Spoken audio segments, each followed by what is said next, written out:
반갑습니다. 부동산을 사랑하는 남자, 머리가 빠지는 남자 달천박사 박성식입니다. 오늘은 서혜령 씨가 부동산 초보자들이 궁금한 내용을 대해서 물어보고 제가 답하는 형식으로 강의를 한 15분 정도 강의를 진행하도록 하겠습니다. 자, 질문하세요. 초보 투자자는 어떻게 공부해야 되며 돈의 원리와 돈을 버는 방법에 대해서 알려주세요. 세 가지를 저한테 질문했네요.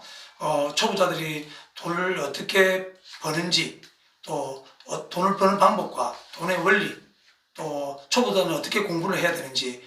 그러면 부동산 초보자가 어떻게 공부를 해야 되는지 먼저 말씀드리기 전에 우리 혜령이 동생이 우리 주변에 부동산 전문가가 진짜 전문가라고 생각합니까? 아니요. 근데 이 전문가에는 두 종류가 있다고 생각합니다. 아니, 세 종류가 있네요. 이론만 잘하는 전문가, 또 실무만 열심히 하는 전문가, 이론과 실무를 겸비한 전문가가 있어요. 그래서 여러분이 선택을 할 때 잘 들어보시고 여러분은 어떠한 전문가가 되어야 되는지를 잘 깨달아야 됩니다. 사실 보시면 제가 항상 이야기하는데 사실과 의견과 진실을 잘 구분해 주셔야 됩니다. 자, 무엇이 사실이고 무엇이 의견이고 무엇이 진실인 것에 대해서 다시 한번 이걸 깨닫고 중요한 강의가 진행될 것 같아요. 자, 많은 전문가들이, 자, 그럼 우리 요즘에 부동산 정책에 대해서 들어보셨죠? 예? 예. 그 다음에 뭐 미국의 금리가 올라간다고 이야기했죠? 예. 저 우크라이나 전쟁이 일어났죠? 예. 이런 것들은 사실입니까? 사실. 사실이죠. 네. 과거에 있었던 일이나 현재 일어난 일은 사실이에요. 예. 이 사실을 보고 정책이라든지 금리가 오른다든지 우크라이나 전쟁을 해서 어떠한 전문가들이 의견을 내놨죠. 생각을. 예. 그 생각이 과연 진실일까요? 그 사람이 뭐죠? 의견인 거예요. 근데 많은 유명한 사람이나 그 사람이 전문가라서 그렇게 될 것이다. 그거 과연 맞을까요? 맞을까요? 나는 50대 50이라고 생각해요. 그 길을 가지 않았는데 자기들이 어떻게 정확한 답을 해요? 그래서 내가 이야기하는 말은 전문가가 아니라는 거죠. 그러려면 진실을 볼 줄 알아야 돼요. 이 현상에 대해서 진실을 볼 수 있어야 되는데, 진실은 거짓 없는 사실입니다. 이런 현상들이 일어났을 때 진실로 어떠한 것이 정말로 일어날 것인가를 생각할 수 있어야 됩니다. 그럼 여기에 대해서 세 가지 이야기를 좀 할까 합니다. 진실을 할 때. 첫 번째, 통찰력이라고 합니다. 통찰력이죠. 예. 저 인사이트라고 하죠. 인사이트. 네, 통찰력이라는 것은 어떠한 원인이 유추하고, 어떤 원인에 대해서 유추하고, 원인이 한 개일 수도 있고 두 개일 수도 있죠. 예. 그러고 결과를 유추하는 겁니다. 예를 들어서, 자, 우리 심사모님, 예. 제가 심사모님한테 뺨을 때리면 예. 첫 번째, 웃는다. 예. 어떤 원인이 다양하잖아. 내가 왜 뺨을 때렸을까? 원인은 다양하겠죠. 예. 그러면 다른 사람들부터 유추할 때 웃는다. 두 번째, 화를 낸다. 예. 세 번째, 나한테 다시 맞받아친다. 예. 이런 것들을 봤을 때 결과가 다양하게 나올 수 있겠죠, 사람마다. 다양하죠. 그런데 많은 결과에서 거의 한 90% 이상이 화를 내지 않을까요? 그렇죠. 맞죠? 예. 다양한 원인이 한 개일 수도 있고 두 개인데 이런 결과를 유추한다는 말을 통찰력을 가진다고, 인사이트를 봐야 되는 거예요. 어떠한 원인을 통해서 통찰력을 가지고 어떠한 결과가 일어날 수 있는 것을 보는 눈을 가져야 돼. 이게 그래서 진실을 볼 수 있고요. 예. 두 번째, 직관력이라고 이야기를 합니다. 직관력이라는 것은 어떤 유추나 생각 같은 건 없어요. 딱 보는 순간, 돈이 되네. 이거 되네. 이것은 다른 말로 경험 자산이라고 하는데, 경험을 통해서 바로 딱 알 수 있는 거예요. 왜? 예. 딱 자기가 경험 딱 해보는 많이 했잖아. 예. 제가 마치 부동산을 보러 갈 때, 이거 돈 되겠네. 예. 이 집 인테리어 얼마네? 예. 이거는 뭘로 다는 거야? 내가 유추하는 겁니까? 경험을 통해서 바로 알 수 있는 겁니까? 경험에 의해서. 그렇죠. 예. 세 번째, 이런 것들을 여러분이 전문가에 대해서 듣지 않고 여러분이 공부를 돼서 해야 되는 거예요. 이 공부는 두 가지로 배울 수가 있어요. 첫 번째, 책을 통해서 배우는 수가 있어요. 공부의 방법이 두 가지라면, 예. 아까 전에 공부에 대해서 했는데, 공부는 책을 통해서 배우는데 책에는 한계가 있어요. 네. 어느 정도 기본적 틀은 갖춰야 돼요. 책을 통해서. 예. 그 분야의 책을 한 10권 정도 읽으면 어떤 기본적인 이론은 있겠죠. 이 이론을 가지고 두 번째는 경험을 해야 돼요. 멘토를 알고 경험을 통해야 됩니다. 이 경험을 통해서 다른 말로 실행을 해야 되는 거죠. 내가 아는 것을 경험함으로써 직관력을 기를 수 있는 거죠. 예. 맞죠? 예. 그리고 많은 사람들이 또 이 사람들이 전문가들이 막 의견을 내는데 이걸 어떻게 보면 진실인 양 바라보는데 그렇게 하면 안 됩니다. 예. 다른 말로 예지력이라고 들어봤나요? 예지력, 미래를 보는 힘. 예지력, 미래를 보는데 이게 미래를 지가 오를지 내릴지 우크라이나 전쟁이 나서 어떻게 될지 지가 신기가 있는 게 아니잖아. 근데 많은 사람들이 자꾸 미래를 예측하네요. 미래는 이렇게 될 거다. 이거는 맞을 수도 있고 틀릴 수도 있어요. 그렇죠. 그러니까 여러분은 전문가의 말을 믿지 마라. 여러분이 공부해서 직관력과 통찰력을 가지는 것이 중요하지 않겠느냐. 예. 그래서 전문가들이 예지력을 가지고 올라갈 것이다 내려가다 학벌을 내세우고 명성을 내세우고 권위를 내세우는 그런 사람들의 말이 진실이 아니라는 걸 알아줬으면 한다. 제 말은. 예. 자, 공부하는 방법은 다시 말했지만 책과 경험을 대고 반드시 실전과 이론을 갖춘 사람과 이야기를 해야 됩니다. 이론만 빠삭한 사람들, 특히 예를 들면 이론만 가져가는 교수들이라든가 그런 사람들 이론은 잘 알죠. 예. 미시경제, 거시경제 잘 알죠. 그러나 실제로 자기가 이론된 대로 현장에서 일어나지 않아요. 맞습니까? 예. 그러면 이론만은 갖췄는데 실전만 하는 사람 있죠. 예. 실전하는 사람이 이론이 안 되면 어느 정도 한계에서 올라갈 수가 없어요. 맞습니다. 그래서 반드시 이론과 실전을 갖췄으면 좋겠다. 자, 혜령이한테 말한다고 혜령이가 부자가 되고 싶어 하는데 이 부자를 세 가지를 부자는 뭐예요? 혜령이가 돈을 얼마 정도 갖고 있어야 부자일 것 같아요?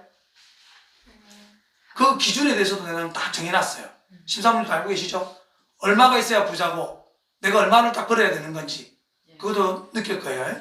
자, 부자는 일단 경제적 자유가 있어야 된다. 이게 의식주가 해결돼야 돼요.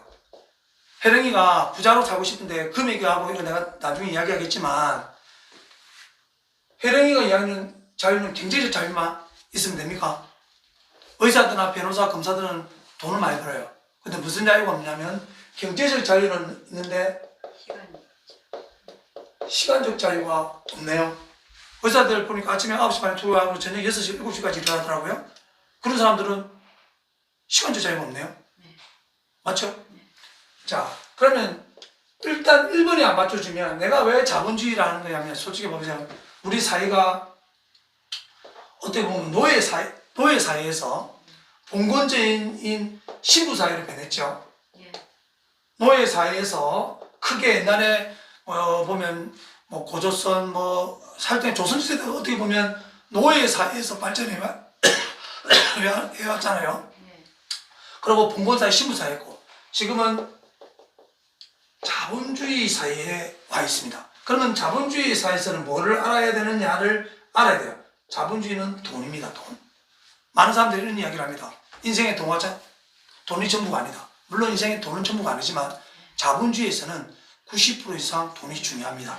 그래서 돈에 집중하고 돈의 원리와 돈을 버는 방법을 배워야 된다. 그러면 아까 제가 돈의 원리는 뭐고 돈의 방법을 이야기했지 않습니까? 자, 아까 요거 하면서 요거 원리와 방법을 할게요. 시간적 자유가, 그 다음에 많은 사람이 돈이 있는 시간적 자유가 있는데 정신적 자유가 없는 사람이 있습니다. 삼성의 어떤 회장이라든지 기업가라든지 돈을 많이 벌는데 시간적 자유도 없고, 야, 이거 보니까 정신적 자유도 없는 사람이 많네. 맞아요. 있는데, 돈이 있는데 정신적으로 힘든 사람이 많아요. 연예인들도 그렇고. 그래서 이런 세 가지의 자유를 갖추어야 다만이 여러분이 원하는 삶을 살 수 있지 않겠느냐. 그래서 제가 다시 한번 하면 돈을 버는 원리는 세 가지가 있습니다. 돈의 원리입니다. 자, 돈의 원리는 첫 번째, 자본주의에서는 자산, 다른 말로 매일, 매달 돈이 들어오는 시스템을 갖춰야 됩니다. 돈의 원리입니다. 돈을 버는 원리입니다. 근데 보세요. 이걸 한번 보세요. 월급 500만 원과 월세 500만 원은 어떤 느낌 들어요? 월급 500만 원과 월세 500만 원. 월세 500을 좋죠. 왜 그런 것 같은 느낌이 듭니까? 내 노동이 안 들어가니까. 그렇지. 자, 다시 월급에는 뭐가 들어가지? 나의 시간과 시간과 노동. 노동, 에너지가 들어가겠죠. 네. 이거는 그냥 안 들어가나? 과연- 시스템을 만들었잖아, 시스템. 그렇죠. 네. 맞죠? 그러니까 많은 사람들이 이 차이점을 정확하게 아셔야 됩니다. 자본주의에서는 돈을 버는 원리가 자산이 수입으로 연결돼야 돼요. 나중에 자세하게 설명하겠지만 매달 매일 돈이 들어오는 시스템을 갖춰야 됩니다. 자, 왜냐하면 이걸 다시 한번 풀어보면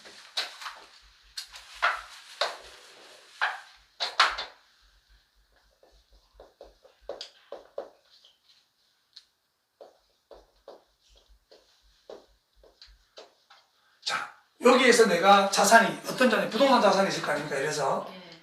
부동산 자산 임대를 한답니다. 그럼 수입이 들어와야 안 들어와요? 들어오죠. 네. 그렇죠. 이 자산에서 그 다음에 사업체 들어와야 안 들어와요? 들어오죠. 예. 맞잖아. 예. 그 다음에 나만의 콘텐츠에서 또 들어오겠죠. 예. 그러니까 많은 사람들이 이 수입을 올리려면 자산에서 매일매일 돈을 나오게 만들어야 돼요. 저는 지금 자산에서 한 달에 550만 원씩 나오거든요. 그러면 내 자산에서 매일 이 강의도 있겠네요. 나의 강의하는 지적 자산도 있겠네요. 이런 것들이 나의 수입이 들어오고 그 다음에 수입이 들어오면 그 다음에 지출을 하는 거죠. 맞죠? 그러면 자본주의에서 일단 돈을 벌려면 나의 자산을 많이 보유해라. 다가가 해야 된다. 자산. 아시죠? 이 자산이라는 것은 사업체일 수도 있고 이걸 다른 말로 저는 시스템 소득이라고 하는데요. 시스템 자산이라고도 할 수도 있겠죠. 첫 번째 뭐냐면 임대 소득을 올려라. 예? 매달 매일 부동산이나 뭐 어디에서 들어오는 거죠. 두 번째 사업체를 여러 개 가지고 있으면 돼요. 사업체에서 돈이 들어옵니다. 부자들은 여러 가지 사업자 등록증을 내서 사업체를 가지고 있습니다. 거기에서 팀과 그리고 직원들이 해서 매달 매일 돈이 들어오고 있습니다. 잠을 자도. 세 번째 투자자산입니다. 투자자산에서 매달 매일 돈이 들어오게 합니다. 저도 투자자산에서 돈을 투자해서 매달 들어오죠. 자, 지금 자본주의에서 돈을 버는 원리를 이야기하고 있습니다. 네 번째 콘텐츠. 콘텐츠죠. 어떻게 보면 책이라든지 강의, 유튜브 뭐 이런 자산에서 매달 매일 돈이 들어온다면 좋게요. 돈의 원리. 자, 돈의 원리 첫 번째 자산을 많이 보유하는 거. 두 번째 레버리지를 활용해야 돼. 레버리지. 자, 타인의 시간, 타인의 능력, 타인의 돈을 활용하지 않으면 돈을 벌 수 없는 구조가 자본주의 구조입니다. 원리입니다. 많은 사람들이 자신의 시간과 자신의 노동력으로 일을 하는데 한번 보시겠습니까? 자, 왜냐하면 레버리지는 아주 중요한 의미를 가지고 있습니다. 똑같은 1억이 1억씩이 있는데 자기 돈, 타인 돈, 자기 돈이 1억을 사서 1억을 집을 오피스를 하나 살 수 있죠. 그러면 그것이 1년 뒤에 1,000만 원 올랐잖아. 그러면 내 돈 투자금이 1억이고 1,000만 원을 벌었죠. 그럼 곱하기 100% 하면 10%의 수익률을 내는데 레버리지를 하려 한다면 똑같은 1억을 자기 돈 1,000만 원, 타인 돈 9천만 원. 타인 돈은 전세로 9천만 원 넣을 수도 있죠. 대출을 많이 힘드니까 70% 안 되니까 타인 돈 전세. 그런 물건 많겠어요, 없겠어요? 1억짜리 사가지고 내 돈 1,000만 원 있고 전세 9천만 원 많아요. 당진에 아니고 500만 원 주고 300만 원 주고 샀죠. 아파트 2억 몇천 짜리를. 많아요. 자, 그래서 세월을 흘러가는데 흐름을 읽고 해가지고 또 1,000만 원 또 같이 벌었어. 그러면 내 돈 1,000만 원, 수익 1,000만 원 곱하기 100. 수익률이 어떻게 되죠? 100%. 그러면 자본주의에서는 타인의 돈을 활용하는 건 중요해요, 안 중요해요? 그렇죠. 이걸 통제할 수 있는. 자기가 이걸 통제할 수 없고 이걸 못 읽으면 돈을 벌 수가 없다. 내가 돈을 버는 원리를 말하고 있습니다, 지금. 자산을 많이 보유해야 되고 레버리지를 활용하는데 레버리지는 타인의 돈과 타인의 시간, 타인의 능력을 활용한다. 다시 말하면 아웃소싱. 내가 모든 것을 하려고 하지 마라. 타인의 능력을 같이 공유하면서 같이 돈을 벌어야 된다. 자, 됐나요? 세 번째, 자본주의는 반드시 인플레이션을 동반한다. 이 말은 무슨 말이냐면 자본주의는 계속해서 돈을 찍어내는 신용화폐의 경제 시스템을 갖추고 있다. 그렇기 때문에 돈의 가치는 떨어질 것이고 물가는 반드시 올라갈 것이다. 여러분의 인건비는 올라갈 것이고, 네? 여러분의 공시지가도 올라갈 것이고, 여러분이 가지고 있는 부동산 가격도 올라갈 것이고, 그러면 인플레이션이 반드시 발생하기 때문에 여러분은 돈을 가지고 있으면 손해를 본다는 말이겠죠. 그렇기 때문에 여러분의 노동으로 버는 돈의 가치가 자꾸 떨어집니다. 부의 이전이라고 하는데 이 돈이 어디로 사라져 가는 거죠. 인플레이션을 통해서. 이 부의 이전이 내가 가지고 있던 돈이 1,000만 원이 어느 날 2, 3년 지나니까 돈이 그렇죠. 1,000만 원이 800만 원, 900만 원 가치밖에 안 하네. 예. 어디로 갔을까 돈이? 이게 사라진 거죠. 이게 사라진 거죠. 이게 자본주의에서 돈의 원리 세 가지를 제가 말씀드리고 싶은 겁니다.